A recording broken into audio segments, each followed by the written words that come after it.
WASHINGHTON, a faulty sensor on a Lion Air 737 MAX that's been linked to the jetliner's deadly crash last October and a harrowing ride the previous day was repaired in a U.S. aircraft maintenance facility before the tragedy, according to investigative documents.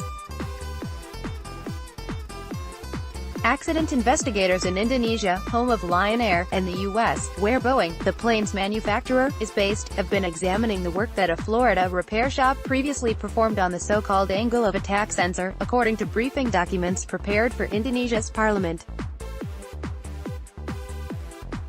Erroneous signals from that sensor triggered the repeated nose-down movements on the October 29 flight that pilots struggled with until the jet plunged into the Java Sea, killing all 189 people aboard, according to a preliminary accident report by Indonesian investigators. The Lion Air crash and a similar one about 5 months later involving an Ethiopian Airlines 737 MAX together prompted the grounding of Boeing's best-selling jet March 13 and touched off a global rebellion against U.S. aviation regulators.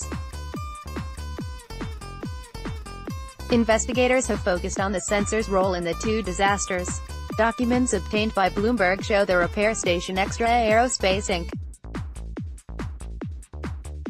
in Miramar, Florida, had worked on the sensor. It was later installed on the Lion airplane on October 28 in Bali, after pilots had reported problems with instruments displaying speed and altitude.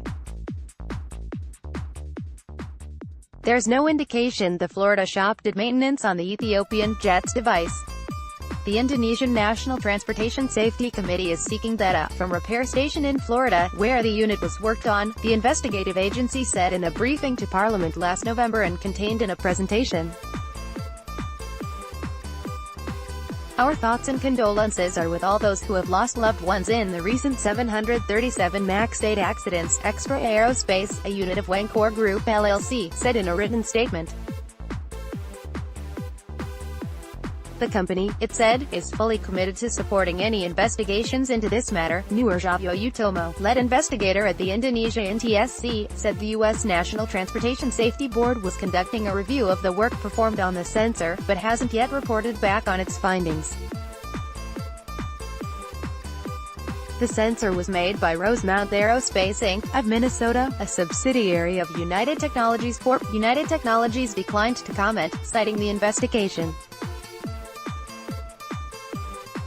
The sensor involved in the crash wasn't working from the time it was installed, according to the NTSC's preliminary report on the accident. Angle of attack sensors, which operate like a wind vane on the side of a jet, are designed to show how air is flowing relative to where the nose is pointed and alert pilots of a too steep climb that could result in an aerodynamic stall. In the case of the Lion Air flights, the left side sensor was showing the nose pointed about 20 degrees higher than was actually the case. It was that erroneous reading that caused an anti-stall computer system to assume the plane was in danger of losing lift and to repeatedly try to push down the nose on the final flight and the one that preceded it, according to the preliminary report that cited information from the plane's crash proof data recorder. Extra Aerospace is certified by the U.S. Federal Aviation Administration to perform repairs on multiple Boeing and Airbus SE models, according to its website. U.S. teams assisting the Indonesian investigation reviewed the work by the company to ensure that there weren't additional angle of attack sensors in the supply chain with defects, said a person familiar with the work. They didn't find any evidence of systemic issues on other sensors the company may have worked on, said the person, who wasn't authorized to comment on the work and asked not to be identified. Representatives of the NTSB, which is assisting Indonesia and Ethiopia in their crash probes, and the FAA, which is also participating, said they couldn't comment on a foreign accident investigation. Lion Air spokesman Danang Prahantoro declined to comment on the inspection of the sensor, citing the ongoing accident investigation, or identify the company that worked on the part. Much of the concern by regulators and lawmakers after the Lion Air and Ethiopian Airlines crashes has focused on Boeing's design of the Maneuvering Characteristics Augmentation System, or MCAS, which was programmed to push down a plane's nose to help prevent aerodynamic stalls in some situations. But the preliminary report by Indonesia on the Lion Air crash shows that maintenance and pilot actions are also being reviewed. repair stations. It's common for licensed repair stations to overhaul older parts so they can be resold, said John Goglia, a former member of the NTSB who earlier worked as an airline mechanic. Airlines can save money buying used parts, and U.S. regulations require that the parts meet legal standards, Mr. Goglia said. If the sensor was repaired at Extra Aerospace, it would have to go through what the manual says to overhaul it, he said. That means all the steps. The Indonesian preliminary report doesn't say what went wrong with the device but indicates that the plane's maintenance is a subject of the investigation. Even if it was improperly repaired or damaged in transit, the procedure for installation on the plane should catch any problems with the device, according to Charles Horning, chairman of the Department of Aviation Maintenance Science at Embry-Riddle Aeronautical University in Daytona Beach, Florida. There would definitely be a return to service test to verify the installation, Mr. Horning said. That would be the goal of the test, provided the test was done properly.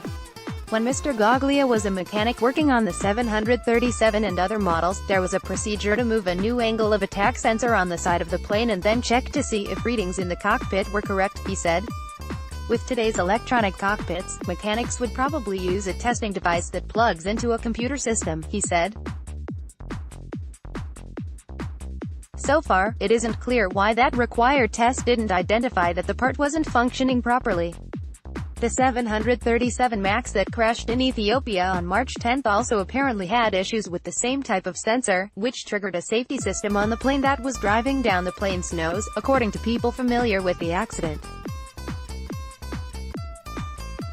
In that case, investigators are still attempting to locate one of the sensors to help determine why it malfunctioned, the people said. A preliminary report on that crash has not yet been issued and it could not be learned if the sensors had been previously repaired. Ethiopian Airlines Chief Executive Officer Tewolde Gebremariam has said there were no indications of maintenance issues before the flight. Bloomberg.